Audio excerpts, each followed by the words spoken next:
privilege of being the CEO of CF Together and your MC today. So we at CF Together recognise that this launch of our research strategy is being held on the lands of the Wurundjeri people of the Kulin Nation, and we recognise and celebrate the diversity of Indigenous people and their enduring cultures and connections to the land and waters across Australia, and we pay our respects to elders past and present. I would now like to take this opportunity to recognise our guests here, those who are online, it's you, and those that also might tune in later as well. I'd like to also acknowledge those that are in the room today, as well as the Deputy Premier and former Minister for Medical Research, the Honorable Ben Carroll, as well as the Minister for Economic Growth and Jobs, the Honorable Danny Pearson, our advocate, Caitlin Magagna, and also Professor Sarat Ranganathan, our friends at Abbey Finnessy Trust, the Department of Jobs, Skills, Industry and Regions, EY, Trudell Medical and Vertex Pharmaceuticals for their attendance today in person, as well as our board members and the wonderful CF Together staff team for coming along today as well. We also take the opportunity to thank those of you who have partnered us in this fight to make a difference to everyone living with CF, to ensure that no one is left behind. It is when we come together, when we share our collective wisdom, when we inspire each other, when we lean on each other, we offer support, we can actually achieve things that we maybe never even dreamed of. And that really is in many ways what today is all about. Today we will start with inspiration. We'll share the journey of what has actually brought us here today, and we'll announce our way forward and share next steps.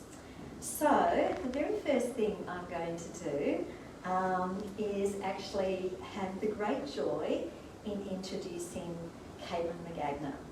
Caitlin is a beloved daughter.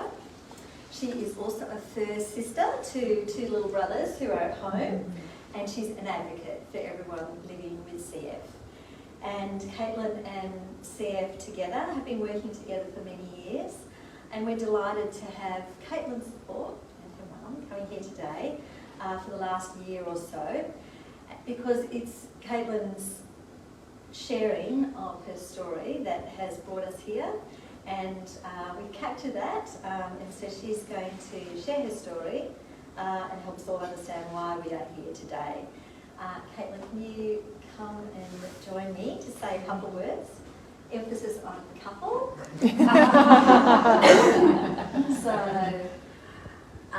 Hi everyone, my name is Caitlin, and we're now going to see my story, which I want to thank CF Together for, because if it wasn't for you guys, we wouldn't get it out there, and especially to Raf too for putting it all together. He did the hard work. Yeah. And yeah, this is just very important because I am unfortunately one of the people who have been left behind when it comes to gene modulators. So this is why we're trying to get this out there, and if it wasn't for you guys, everyone here, and obviously everyone on the live watching and everyone who donates, yeah, this wouldn't be possible. So thank you again, and thank you for inviting me today. Such a pleasure. And what are you hoping people see when they watch the video? What story were you trying to tell? I'm trying to show that as much as we can live a normal life, it is CF that's stopping us from being able to do that. You can see in the video, I am just a normal 25-year-old. We like to go to dinner with friends, and I like to walk my dogs and do Pilates, but unfortunately, because we don't have this gene modulator, that stops us, and you see in the video me doing my treatments and stuff, and yeah, having access to these new medications will just allow us to live that bit more normal of a life. And how many people do you reckon actually understand what, I mean, you say, do my treatments? Yeah. Like, oh yeah, that sounds like, I took a tablet today. Yeah, exactly. I think it's it's not just that, it's doing your treatments, it's getting enough rest, it's eating properly, it's doing your physio. Like, it's not just, taking your 1 tablet a day, but with the gene modulators, it can be as easy as that. So that's the goal. Yeah, definitely. So thank you so much. Thanks for coming, and thanks for also for putting yourself forward in terms of filming as well. So yes, welcome. I'm also exchanging like to welcome our Chair, Catherine Casper, to the stage to basically provide some context as to why we're here as well. Thank you.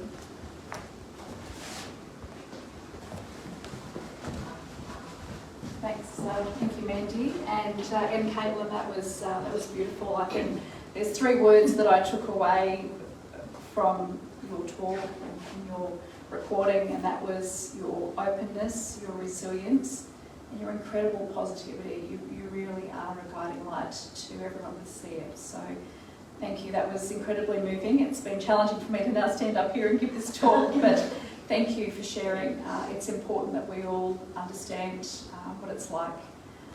So thank you. And of course, welcome to each and every one of you. Thank you very much for those of you, including those of you online today who've been able to join us. For those of you who don't know me, I'm Kath Casper, and I'm the chair of CF Together, and a mother of 2, and Mandy's written spectacular, but I'm going to say 2 cheeky children, both teenagers. For those of you with teenagers will understand what I'm talking about. One of my teenagers has CF, and he's given me the opportunity to learn a lot more about CF and the incredible fight that we've had and that we will continue to have in order to keep healthy. So it's my great pleasure on behalf of the board and the dedicated team here at CF Together to welcome you today to the incredible, exciting and important announcement. One that represents a major step forward in our collective journey to change the futures for people living with cystic fibrosis. CF Together stands for 5 pillars: community, care, voice, transformation and research. These pillars are not just guiding principles, and for any of you involved in our strategic planning, you'll know that they're absolutely at the core of everything that we do. And we understand that every single day, CF is a complex condition, and our response must be equally strong, multifaceted and unwavering for each of those pillars. But today in particular, we're here to focus on one of those pillars, and that's research. And it comes with a sense of urgency. Despite all the advancements and treatments for CF, not everyone can benefit, like Caitlin, from these new therapies, and not everyone responds well, even if they can. There remains a cohort of individuals with rare gene mutations who are unable to benefit from existing modulators and who will require other treatments. There remains many medical, physical, social and emotional wellbeing questions, as Caitlin pointed out, that still need to be answered so that so many people living with CF can live a full life lived to the fullest. For the 3,798 Australians living with cystic fibrosis and the thousands of families and carers who walk alongside them, time matters. Progress matters. Improving lives and ultimately finding a cure matters. Research is not just a priority, it's a race. A race that demands sharp, focused, unparalleled excellence and deep expertise. A race against a condition that places immense pressure on people's lives, on families and on communities. But it's a race we are determined and we know we will win.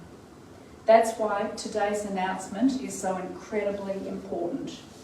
It's through the strength of our community, the dedication to care, the power of advocacy and the commitment to research that we will drive real change. To people living with CF, today's announcement is for you. To families and carers walking alongside loved ones living with CF, today's announcement is for you. To people who have lost loved ones to CF, today's announcement is for you. We will not waver in our commitment. So without further delay, let's make this announcement. I'd like to welcome back our CF Together CEO, Mandy Burns. Thank you.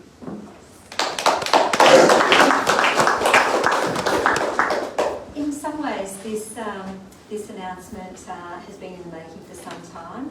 In July 2024, we announced CF Together. We announced and launched CF Together, and we also shared our new strategy. And in that, a fierce promise and a pledge to really shift the dial and invest in not just care, but also advocacy and research, and made an organisational promise around changing futures. And we did not make that promise or make that statement blithely. It's a commitment that we made following extensive consultation with our community, with analysis of what the research landscape looked like, and the opportunity surveilled that it offered to do more. From this, we determined to drive a coordinated effort in shifting the dial in CF research in Australia and our contribution globally. Our July launch in 2024 also foreshadowed the work we had started and have continued with the Victorian Government to make this ambition a reality. So today, on behalf of the Minister for Economic Growth and Jobs, the Honorable Danny Pearson, I am delighted to announce that the Victorian Government has made a commitment to funding the establishment of a national Cystic Fibrosis Centre for Research Excellence.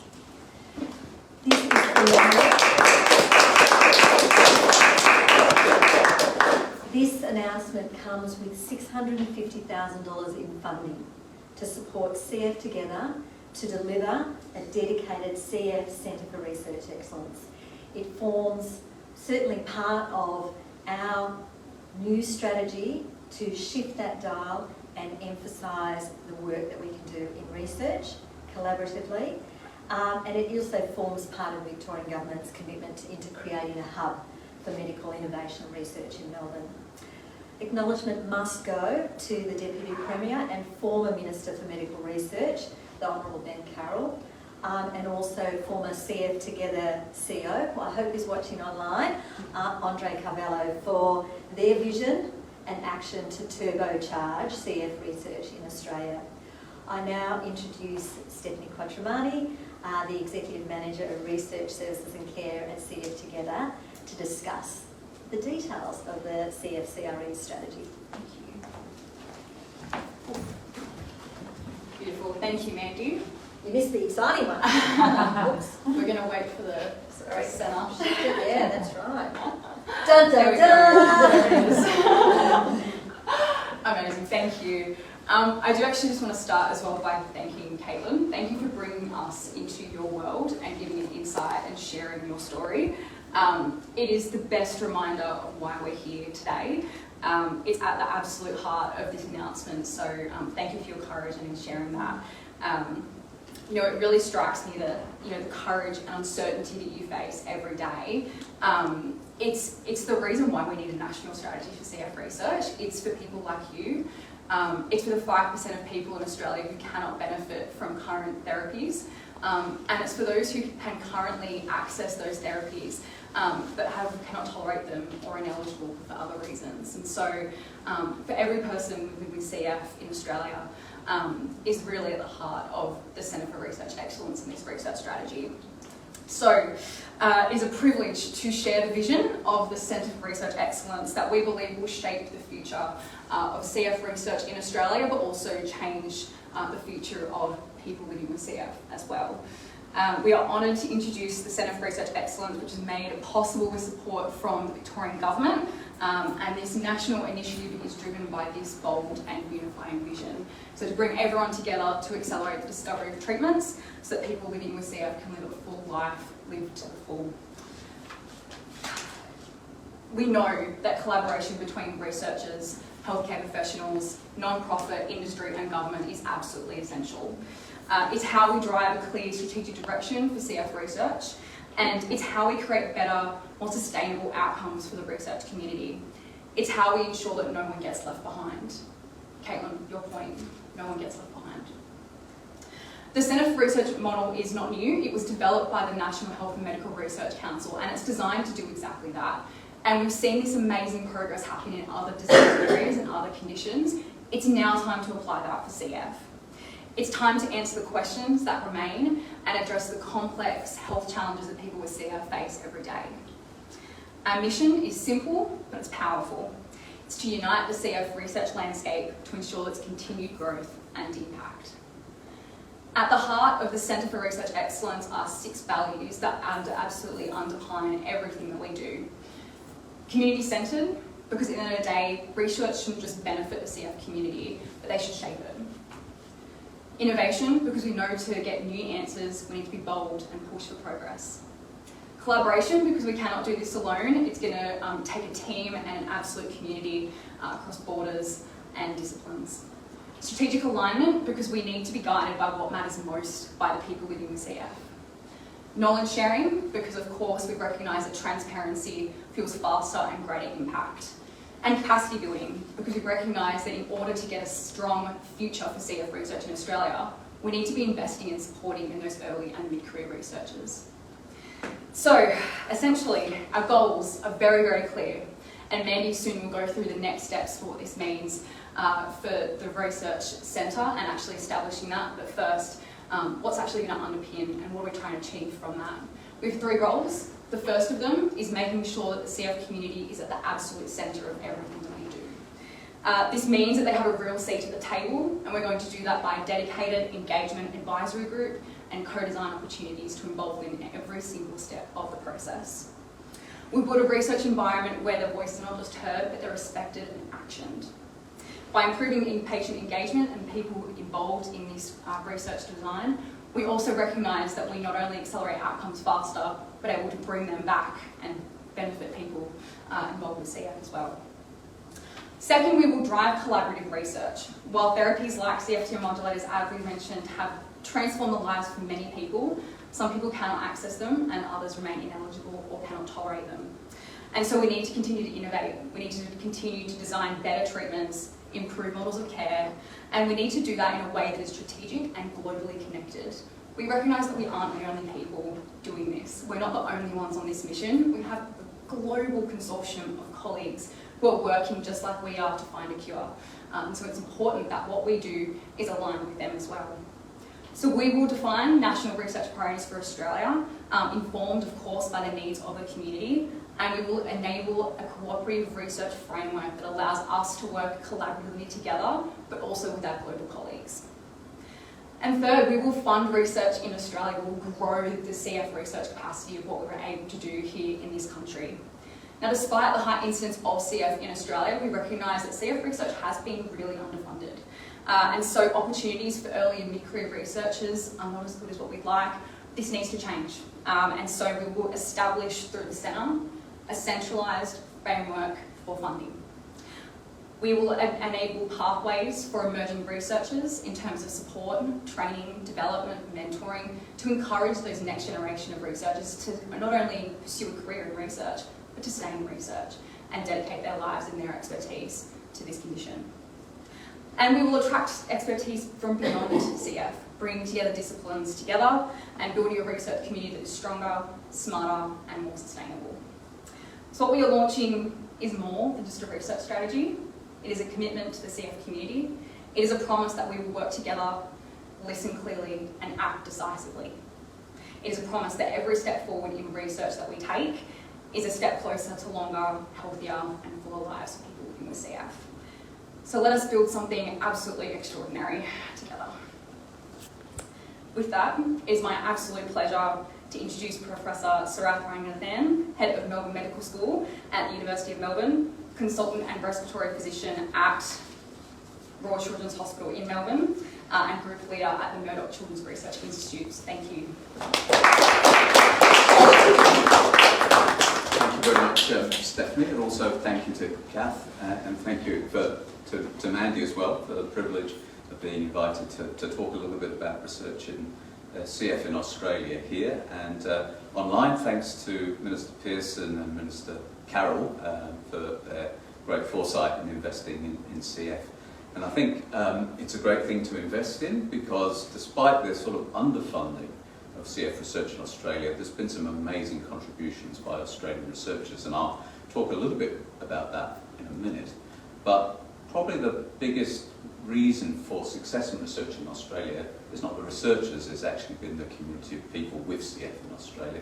About 3,700 Caitlins, people like Caitlin who display that level of resilience, and not always happy-go-lucky, but many people who dedicate their time and partner with researchers to make sure the research is effective. So we have a very tight community in Australia. It's in fact what attracted me to come and be a CF researcher in Australia from the other side of the world 20 odd years ago. So investment in CF research, I think, goes a long way. And if we look at the Australian contribution to research in CF, it's actually been broader than just CF research itself. So some of the leaders in identifying the gene for cystic fibrosis are in Australia. And that research that discovered the CF gene has had a profound impact on medicine overall. The leadership in the US ended up managing the Human Genome Project, and then the NIH itself. And the Human Genome Project has led to all our understanding of genomics, so it's really underpinning the next century of research that happens here. So that's really come out of CF.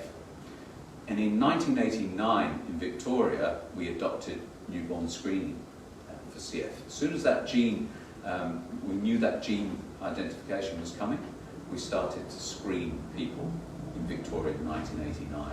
That's a quarter of a century ahead of what they of screening in the US and in most parts of Europe, particularly the UK. So people in Australia had a bit of a head start early on in life. And what that meant was that in the 1980s and 90s, people here had a much better life. It was a difficult life, and life expectancy was very short in the 80s, but it was much better here than in other parts of the world. And what that meant was that we were faced with lots of adolescents with CF. And so the whole branch of adolescent medicine as a discipline actually was pioneered in CF. And that has benefited our knowledge of adolescents in all sorts of other conditions as well.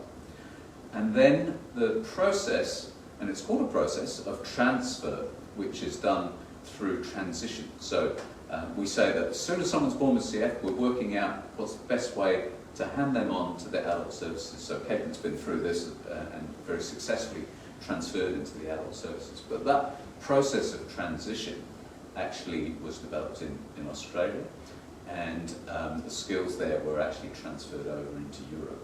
How do you transfer people in a healthy and sustainable way? So that's another example. And then more recently, I know we've got representation from Vertex here, we've had quite a lot of leadership on the clinical trials in relation to the CFTR modulators in Australia. A lot of that has been made from here. And then more recently and more locally, in the last decade or so, a lot of world-leading research into the very earliest aspects of lung disease and cystic fibrosis through the CF program. So we learned and really led on how we can use CT scans to detect that very early lung disease, inflammation very early on in life, and also using lung washings or bronchoalveolar lavage to detect infections early on in life. And the relevance to that is, well, it's very relevant to the changes with the modulators that just came in last week, where one of the modulators, ivacaftor, is going to be available from 1 month of age, and the other, tricaftor, is going to be available from 6 months of age. And that really is a result of our understanding that that's when the condition starts. So we've led a lot of work in terms of treatments. We're recognised in Australia for the introduction of hypertonic saline. So hypertonic saline at 6% drags fluid from the body to make the mucus a little bit thinner, makes it easier to cough that up. So that's a treatment that was introduced here. So many of these things and many of these processes have now evolved to be used not just in CF but outside CF as well.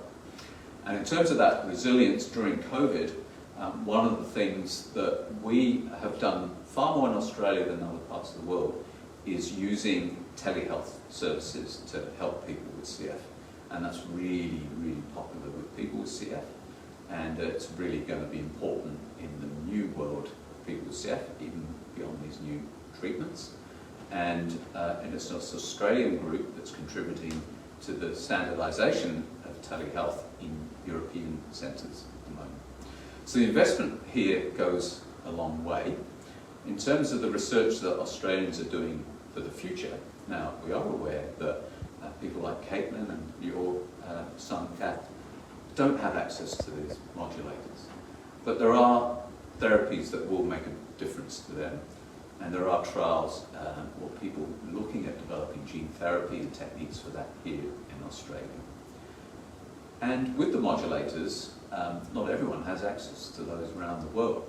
There are other countries where they're not so lucky as people in Australia. So there is still a need to understand the basic underpinnings of what happens in CF. And one of those underpinnings is a better understanding of inflammation. Because even if you're on a modulator, has all the inflammation in your body disappeared? Because we know even if you don't have CF, if you've got chronic inflammation, it's probably going to shorten your life. It might give you heart disease and other problems later on in life. So we need a better understanding of that. And there are new ways of studying that inflammation that we're now beginning to use in CF to get a much better idea of it. Potentially also new types of treatment which would help everyone, including people not currently benefiting from the modulators. So lots of new things happening. I mentioned the developments in telehealth, but there's also the introduction of AI and digital health, which we need to incorporate those because when we see people in a clinic in a hospital, and this is what happens commonly now, particularly for those on modulators, they come to the clinic and I say, how are you? And they say, I'm fine. And then I spend the rest of the clinic looking at the holiday photos. The real time we have to intervene is when they're at home and something happens at home. So it's exacerbations that are the important thing, the times when people get sick, and people don't get sick when they come to the clinic, they get sick at other points in their life. So that's really important, understanding that.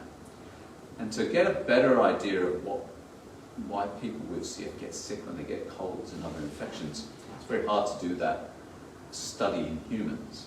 So there are groups in Australia now that have grown lungs in dishes, stem cell lungs, and you can create millions of those and you can test on them what the impact of viruses is in these lungs in dishes. It's been done in COVID and it's now been done in CF as well.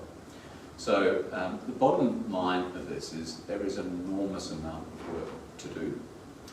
And even if we manage to sort out some of the lung disease and some of the inflammation, any chronic disease has an impact on the family, has an impact on the mental health, and we need to be able to treat that aspect better. And finally, I mentioned the 3,700 people with CF in Australia. It's about 40,000 on the US registry and about 54,000 on the European registry. Our registry is fantastic and it's really progressed. It's very hard to keep a registry going with a relatively small number of people, but the Australian registry is really something to be proud of. We are also realising that CF doesn't just affect the Caucasians, and our recent research in India suggests there are probably more people in India not being adequately diagnosed or treated with CF than the rest of the world put together. So really, research is absolutely critical, because what we're really aiming for here is that people with CF, their lives will be unaffected by their condition at any time, whoever they are and wherever on the planet they live. So it's really the Centres for Research Excellence and other opportunities like this is going to get us to that point. So thanks very much for listening, and thanks again for being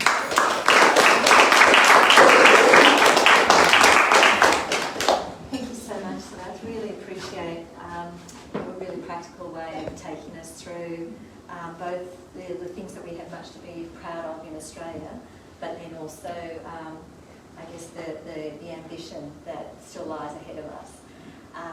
So thank you for making that so accessible to all of us. Thank you also to the Victorian Government. We are here now revving to go. I just had a visualisation of being a hoon, and I'm revving. It's like the tires are spinning. Which isn't me, but really it is about next steps. And you've heard words today like fight. You've heard words like race. And you've heard of sort of that urgency, pledge and promise. And that is us kind of revving our tyres at CF together, being extremely passionate and determined to drive things forward. And so that means that next steps will be starting as soon as everybody leaves.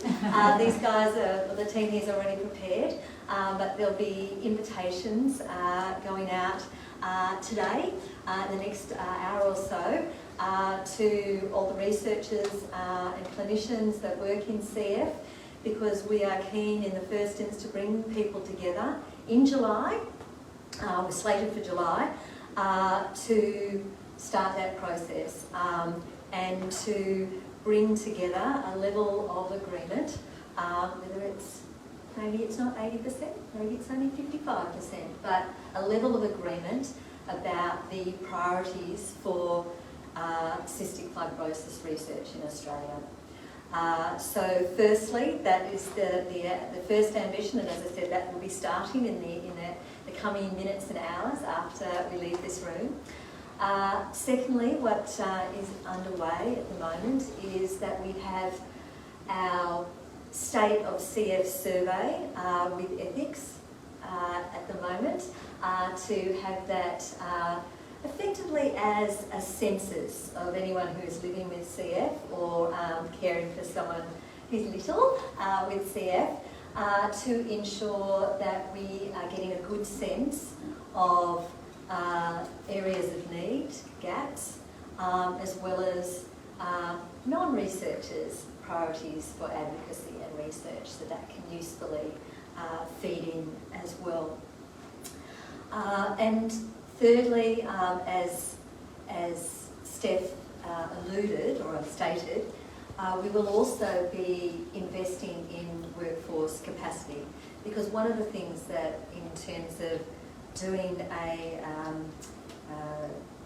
landscape review of where CF research is in Australia, was the identification that we need more people helping.